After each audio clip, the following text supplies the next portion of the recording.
History remembers Woodrow Wilson for the League of Nations, for World War I, for speeches that tried to reshape the world. But his daughters? Their stories are rarely told. They were three women raised in the White House, carrying the Wilson name into adulthood. They should have had every advantage, yet their lives unfolded with disappointment, loss, and tragedy. This is what really became of Woodrow Wilson's three children. Number 3. Margaret Woodrow Wilson. Margaret Woodrow Wilson's life didn't follow a straight path. She started out as the daughter of a quiet Southern academic, then at 28 suddenly found herself stepping into her mother's place as First Lady of the United States. Later, she left Washington behind and chased her love of music in New York. And in her final years, she went even farther, across the ocean to India, where she joined a spiritual community on the Bay of Bengal. From the White House to Greenwich Village. To an ashram half a world away, Margaret's journey was shaped by duty, restlessness, and a search for something more. Margaret Woodrow Wilson was born on April 16, 1886, in Gainesville, Georgia, the first child of Thomas Woodrow Wilson and his wife, Ellen. At the time, her father was just beginning his career as a professor. Their home was a serious one, filled with books, music, and the firm structure of Presbyterian faith. Her father's academic drive and her mother's mix of artistry and religious devotion shaped the rhythm of daily life. Margaret grew up alongside two younger sisters, Jessie and Eleanor, and from the start she stood out as the thoughtful one. She loved reading, spent hours at the piano, and showed a discipline that earned her the respect of teachers. She attended private schools and later enrolled at Goucher College in Baltimore. After graduating, she continued her studies at the Peabody Conservatory, focusing on piano and voice. Music wasn't just a pastime for Margaret, it was her calling. She believed it could be more than performance, that it could lift people's spirits and give them hope. Margaret's life shifted overnight when her father, then governor of New Jersey, was elected President of the United States in 1912. By March 1913, the Wilsons were settling into the White House, and 27-year-old Margaret found herself in a spotlight she had never sought. She understood from the start that being the daughter of a president meant scrutiny, and she braced herself for the burdens that came with it. Then, only 17 months later, tragedy struck. In August 1914, First Lady Ellen Axon Wilson died of kidney disease. The loss shattered the family. Woodrow Wilson was crushed, and Margaret suddenly faced a responsibility that fell heavy on her shoulders. At 28, she became the official White House hostess, in effect, the nation's First Lady, just as the First World War erupted in Europe. Margaret was no natural socialite. She didn't thrive on glittering receptions or endless handshakes, yet she took on the role with quiet diligence. She welcomed guests, managed official gatherings, and stood beside her father in the tense opening years of global conflict. Observers saw a young woman of composure and seriousness, even if she lacked the easy warmth her mother had brought to the position. When her father remarried in December 1915 to Edith Bowling Galt, Margaret stepped back without hesitation. She was relieved to hand over the ceremonial duties. But those 2 years had left their mark. The experience reshaped her identity, forcing her out of private life and into the national gaze, where she learned to carry herself with a sense of duty she would never quite shake. Once free from the ceremonial duties of the White House, Margaret turned back to what had always been her deepest calling: music. In 1915, she recorded one of the earliest commercial renditions of the Star-Spangled Banner. It wasn't just a performance, but a patriotic gesture, meant to inspire unity at a moment when America seemed destined to be drawn into the war abroad. During World War I, she crossed the Atlantic to sing for American troops and Red Cross workers in France. Soldiers later recalled those concerts with gratitude. Margaret's voice carried not only melodies but also comfort, a reminder of home in the midst of devastation. Back in the States, she threw herself into fundraising tours, using her music as a tool for civic duty as much as for art. In the calmer year that followed, Margaret charted her own independent course. In the 1920s, she settled in Greenwich Village, New York, then alive with bohemian energy and social reform. She moved among feminists, writers, and activists, finding community in its restless spirit. Unlike many women of her circle, she chose to remain unmarried. A trust fund set up by her father ended upon marriage, and some speculated this factored into her decision. But those who knew her best believed it was simply Margaret's nature. She valued her freedom, her friendships, and her work too much to confine herself to convention. She lived on her own terms, single, financially self-sufficient, and unapologetic about both. By the 1930s, Margaret felt increasingly restless. Performing still mattered to her, but music alone no longer filled the void she carried. One day at the New York Public Library, she stumbled across books on Hinduism and Vedanta philosophy. The ideas struck her deeply, teaching about discipline, service, and the search for oneness with the divine. Her curiosity grew into conviction. In 1938, she sailed to India, where she discovered the Sri Aurobindo Ashram in Pondicherry, today Puducherry. The ashram, led by the philosopher-poet Sri Aurobindo and his collaborator known simply as the Mother, offered the spiritual community she had been seeking. Margaret stayed. She even took on a new name, Nishtha, Sanskrit for steadfastness or devotion. Life at the ashram was simple and ordered. Margaret threw herself into prayer, meditation, and service. She worked on translations, helped edit and publish spiritual writings, and lived by the steady rhythm of communal discipline. Letters she sent home suggest she finally felt at peace, freed from the pressures of public life. When World War II broke out, the U.S. government urged all Americans abroad to come home. Margaret refused. She told friends her place was in India, with the community that had given her purpose. Even during wartime shortages and uncertainty, she chose to stay. By the early 1940s, Margaret's health was weakening, but she continued her spiritual work. She participated in ashram activities, wrote letters to friends back in America, and maintained her deep study of Hindu philosophy. On February 12, 1944, at the age of 57, Margaret Woodrow Wilson died in Pondicherry after a period of illness. She was buried there in accordance with her wishes, the only child of a U.S. president to die and be interred in India. Margaret Wilson's life defied easy categorization. She was, at different times, the stand-in First Lady of the United States, a professional singer, a Red Cross activist, an independent woman of New York's artistic circles, and finally a spiritual devotee in an Indian ashram. She never married, never bore children, and never held political office. Yet her choices spoke volumes about independence, self-definition, and the search for meaning beyond status. Her sisters Jessie and Eleanor pursued more conventional political and literary roles, but Margaret stepped entirely outside the expected pattern for a president's daughter. She left behind not a trail of public speeches or children, but a legacy of seeking. In her commitment to music, to service during wartime, and finally to the life of the spirit, Margaret Woodrow Wilson embodied a uniquely personal form of American womanhood in the early 20th century. Even now, scholars of both American history and Indian spirituality find her story striking. The daughter of a president, standing in for her mother at the White House, choosing later to live and die far from Washington, in pursuit of truths that transcended national borders. Number 2. Jessie Woodrow Wilson Sayre. Jessie Woodrow Wilson Sayre was born on August 28, 1887, the second of 3 daughters of Thomas Woodrow Wilson and Ellen Axon Wilson. At the time, her father was still just a young academic in Georgia, far from the White House or the history books. The Wilson household was one of books, faith, and quiet discipline, with her mother's piano playing as its softer counterpoint. Jessie grew up mostly in Princeton, New Jersey, where her father was a professor. Surrounded by the energy of campus life and the constant shuffle of students and manuscripts, she developed a thoughtful, steady nature.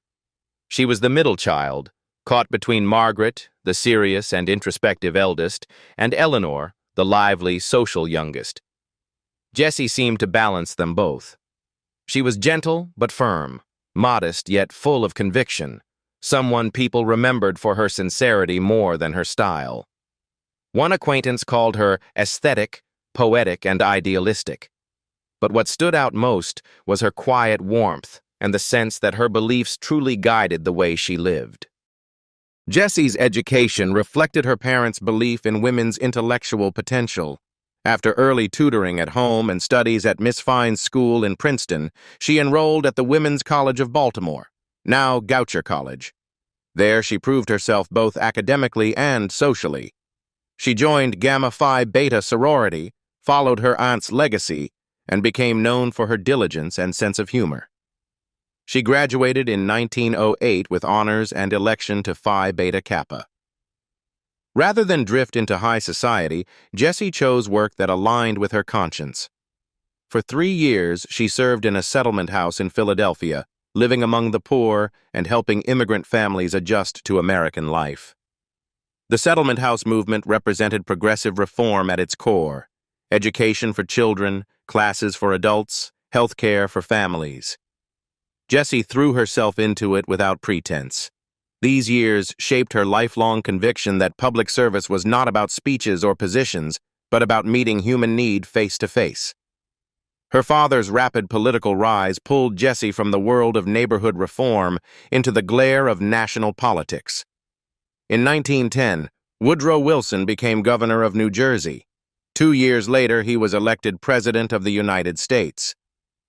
Jessie, at 25, moved with her family into the White House in March 1913. Life changed overnight. Newspapers now covered her dresses, her opinions, and her movements. For a young woman who preferred substance over show, it was a strange adjustment. Yet within months of moving to Washington, Jessie herself became the focus of national attention. Not because of politics, but because of love. She was engaged to Francis Bowes Sayer, a Harvard-educated lawyer and son of a Bethlehem, Pennsylvania family. The wedding would be at the White House, the first such ceremony since Alice Roosevelt's in 1906.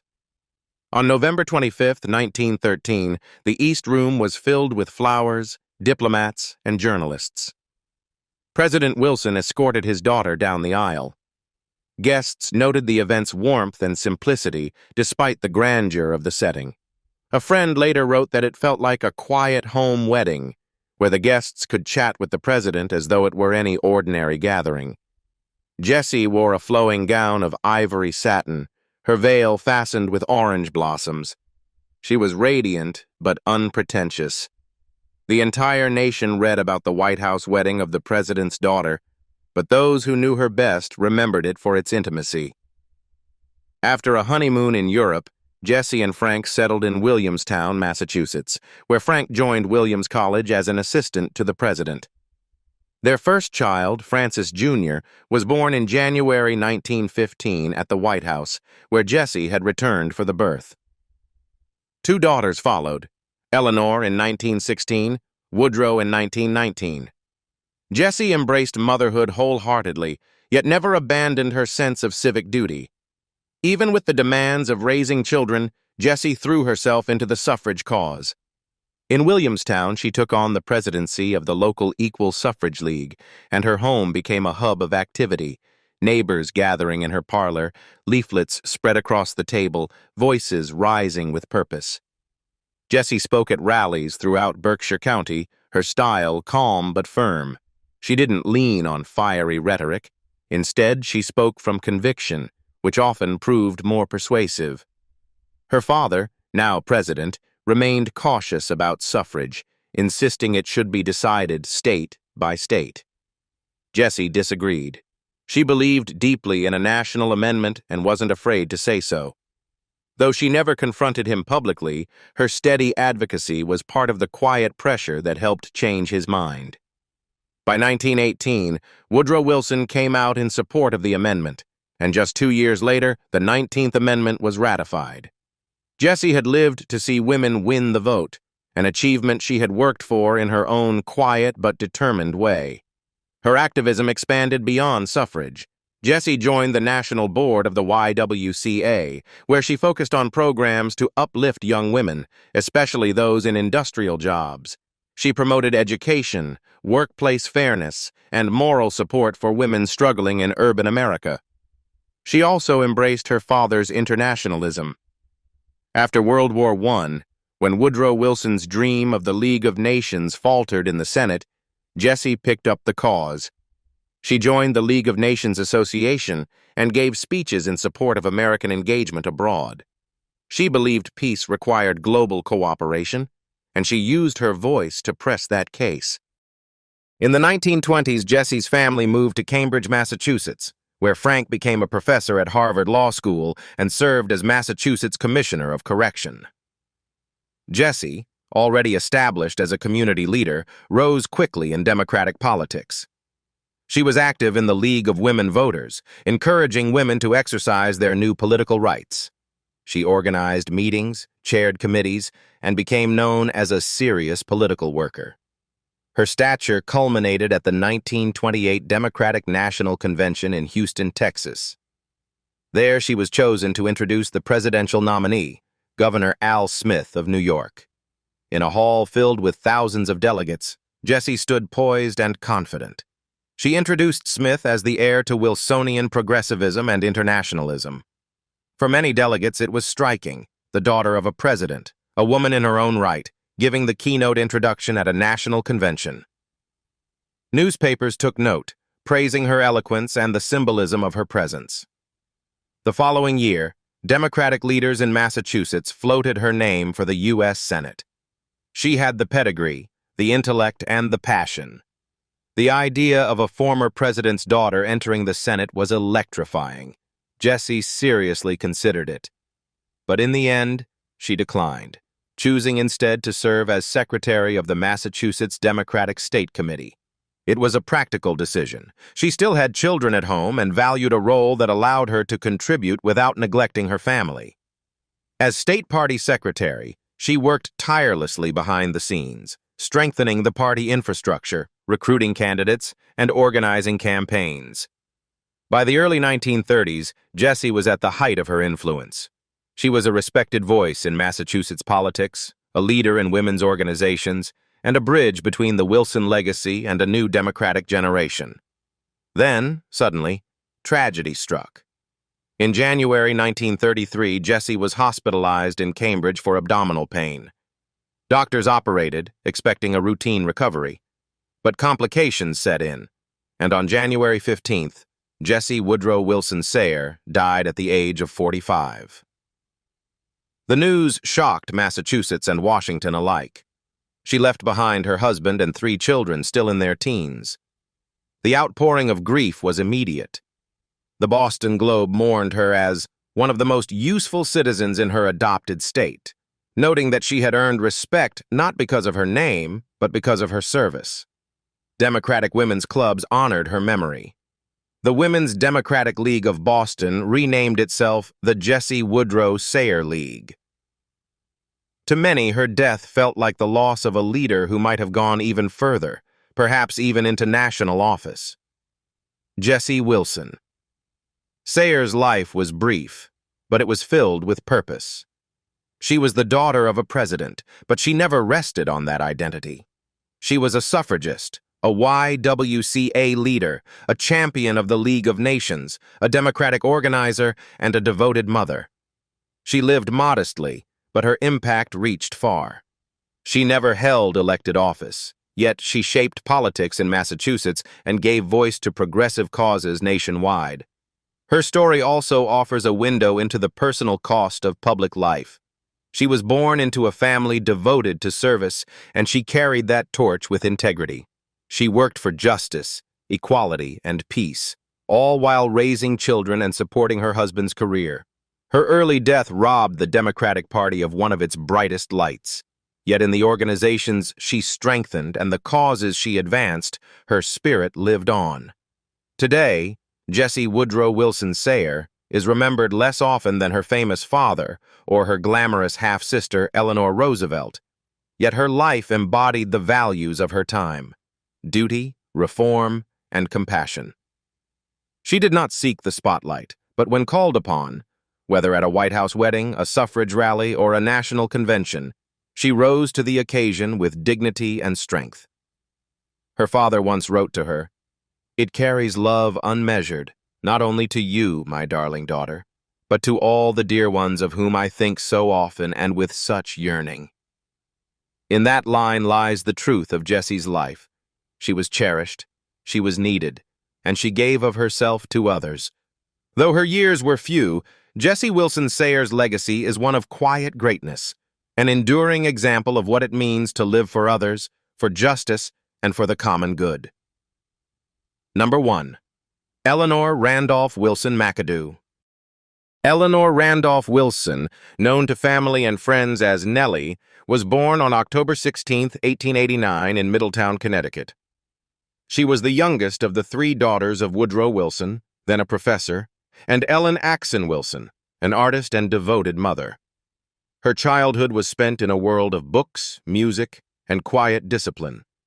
While her father moved from teaching posts to the presidency of Princeton University, Eleanor absorbed both the intellectual atmosphere of academic life and the warmth of a close family. Her sisters were Margaret, the serious and musically talented eldest, and Jessie, the idealistic reformer in the middle. Eleanor was different. She had a vibrant spirit, athletic energy, and a love of social life. By the time her father entered politics, Eleanor had already gained a reputation among family friends as lively, strong-willed, and more extroverted than her siblings. She attended St. Mary's School in Raleigh, North Carolina, where she excelled not only in her studies, but also in athletics. Reports from her youth describe her as a fearless equestrienne, a graceful dancer, and a girl who loved tennis and golf. She had dark hair, a striking presence, and the self-confidence to match. If Margaret was reflective and Jessie was principled, Eleanor was charismatic. In 1912, Woodrow Wilson was elected President of the United States.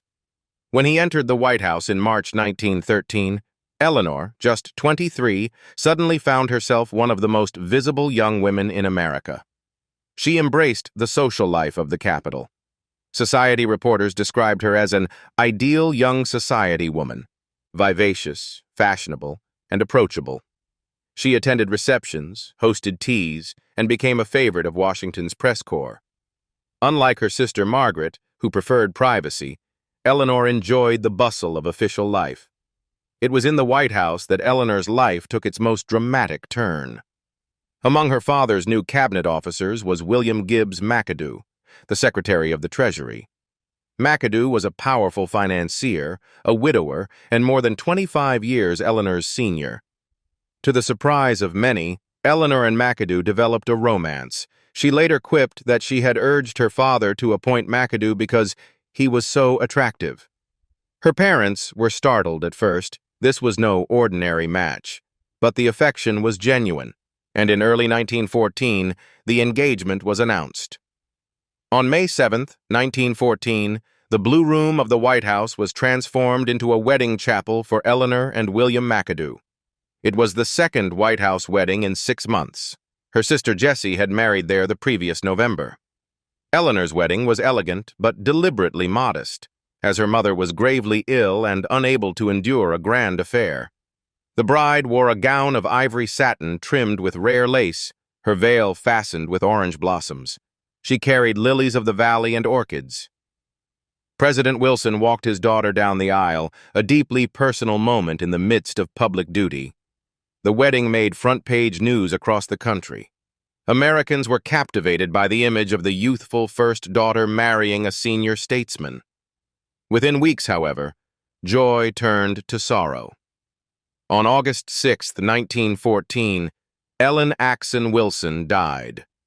Eleanor, still in the first months of marriage, was left grieving alongside her sisters and her father. It was a pivotal year. She had gained a husband but lost her mother. Eleanor and William McAdoo's marriage produced 2 daughters, Ellen, born in 1915 and named for Eleanor's late mother, and Mary Faith, born in 1920. Eleanor loved motherhood and doted on her girls, though her public role meant she was often balancing family with politics.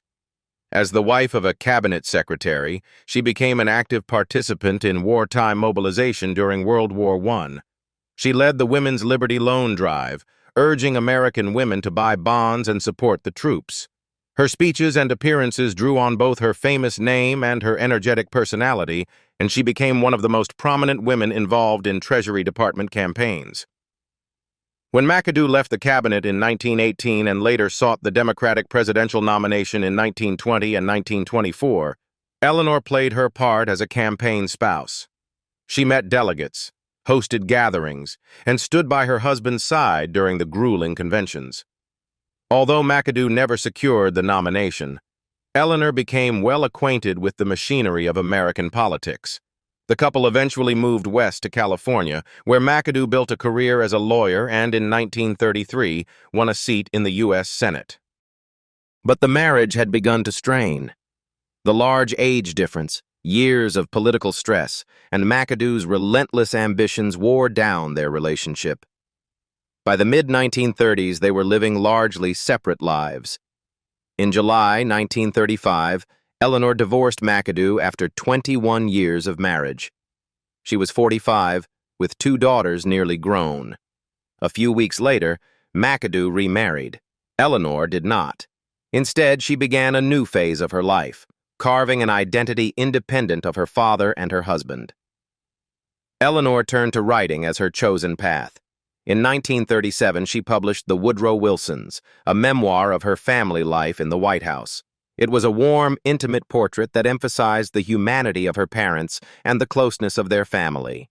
The book was well received and helped to soften her father's image in the public memory. Historians have since noted that it remains one of the most personal accounts of Wilson as a father and husband. She later wrote fiction, including the 1946 novel Julia and the White House, clearly inspired by her own youthful experiences.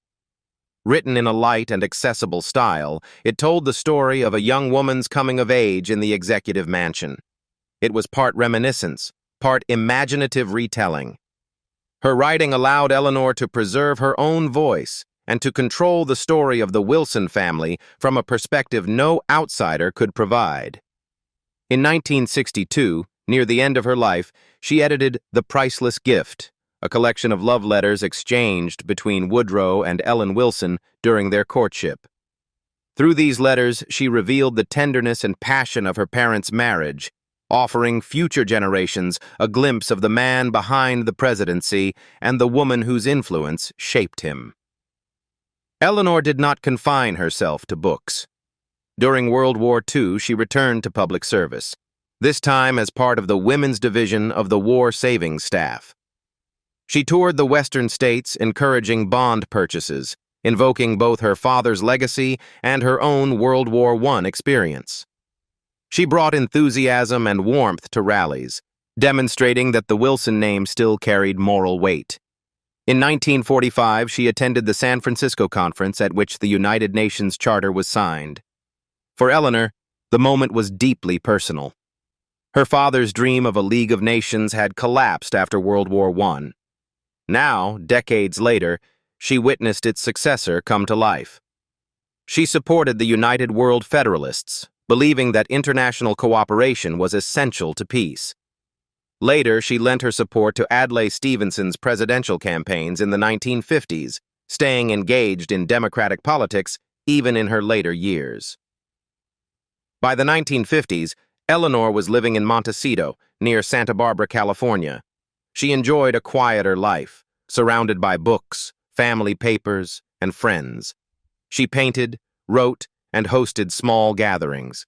She delighted in her role as grandmother, though tragedy struck when her elder daughter Ellen died in 1946, leaving Eleanor to help care for her grandchildren. She remained close to her younger daughter, Mary Faith, who later wrote a biography of William McAdoo. In 1965, Eleanor suffered a serious stroke. She never fully recovered, and for 2 years, she lived in frail health. On April 5, 1967, she died at the age of 77 in her Montecito home. She was buried at Santa Barbara Cemetery. With her passing, the last of Woodrow Wilson's 3 daughters was gone. Eleanor Wilson McAdoo's life stretched across a transformative era in American history.